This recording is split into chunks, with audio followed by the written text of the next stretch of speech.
కేవలం బడ్జెట్ అనేటువంటిది 4 రోజుల్లో ముగించే విధంగా ప్రయత్నం చేస్తున్నారు. ఇది గత శాసనసభ చరిత్రలో ఎప్పుడు కూడా జరగలేదు. గతంలో ఎప్పుడైనా బడ్జెట్ కనీసం 8-10 రోజులు చర్చ జరిగేది. పద్దుల మీద 4 రోజుల నుంచి 8 రోజుల వరకు గతంలో మాట్లాడిన సందర్భాలు ఉన్నాయి.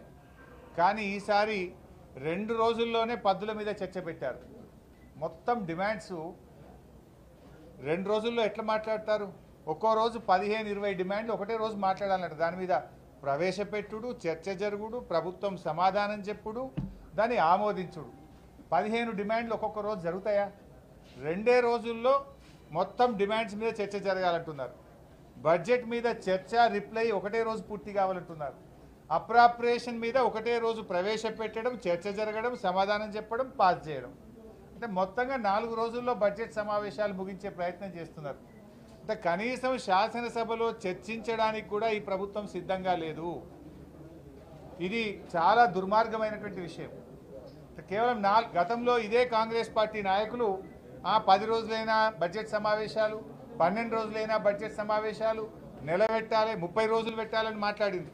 కానీ ఇప్పుడు 4 రోజులకు మొత్తం బడ్జెట్ చర్చను 4 రోజులకు కుదించేస్తున్నారు. ఇది అత్యంత బాధాకరం, దుర్మార్గం. అదేవిధంగా మేము బీఆర్ఎస్ పార్టీ పక్షాన కనీసం 15 రోజులు బడ్జెట్ సమావేశాలు జరపాలని చెప్పి బీఎస్సీలో మేము డిమాండ్ చేయడం జరిగింది. అంతేకాకుండా మేము ప్రధానమైనటువంటి అంశాలు ఒక 9 అంశాలు ప్రభుత్వం ముందు మేము బీఎస్సీ సమావేశంలో పెట్టాం, స్పీకర్ గారి ముందు పెట్టాం.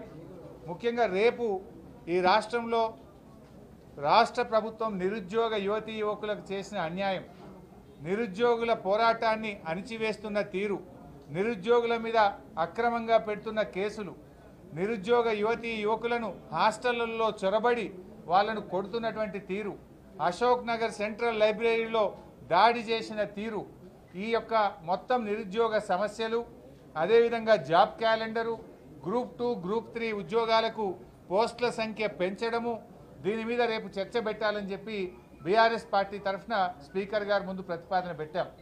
రేపు నిరుద్యోగుల ఎజెండాను తప్పకుండా చేపట్టాలని, దీన్ని మీద చర్చ జరపాలని, ఈ రాష్ట్రంలో లక్షలాది మంది నిరుద్యోగ యువతీ యువకులను కాంగ్రెస్ పార్టీ మోసం చేసింది. మీరు ఆ రోజు వాళ్ళకు పంచరంగుల ప్రచారం చేసిండ్రు, కలలు చూపించిండ్రు, జాబ్ క్యాలెండర్ ఇస్తామని, 2 లక్షల ఉద్యోగాలు ఇస్తామని ఫుల్ పేజ్ అడ్వర్టైజ్మెంట్లు ఇచ్చి ఇవాళ వాళ్ళను రోడ్ల మీదకి తెచ్చినారు, వాళ్ళ మీద అక్రమ కేసులు పెడుతున్నారు.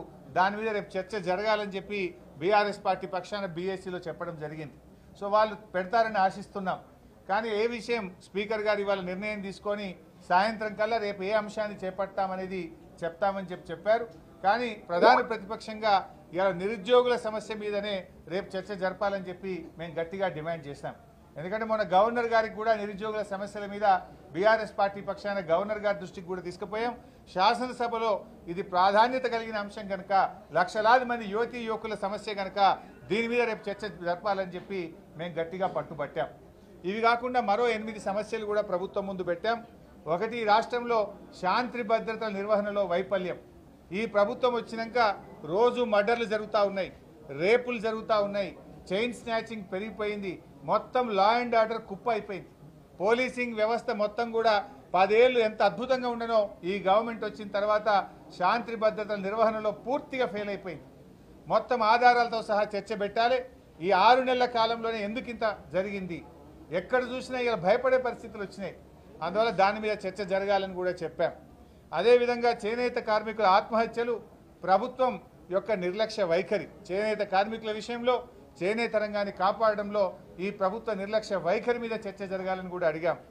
అదేవిధంగా ఆ రోజు 6 గ్యారంటీలు 100 రోజుల్లో అమలు చేస్తామని బాండ్ పేపర్లు పంచారు. మొదటి శాసనసభలో చట్టబద్ధత తెస్తామని చెప్పారు. ఏమైంది మీ బాండ్ పేపరు, ఏమైంది మీ 6 గ్యారంటీలు? శాసనసభలో మీ చట్టబద్ధత ఏమైందో దాని మీద చర్చ పెట్టాలి, శాసనసభలో మాట్లాడదామని చెప్పి బీఆర్ఎస్ పార్టీ తరఫున ప్రతిపాదన పెట్టాం. అదేవిధంగా రైతు రుణమాఫీలో ఆంక్షలు పెట్టారు. ఇలా రైతులందరూ కూడా చాలా పరేషాన్ అవుతున్నారు.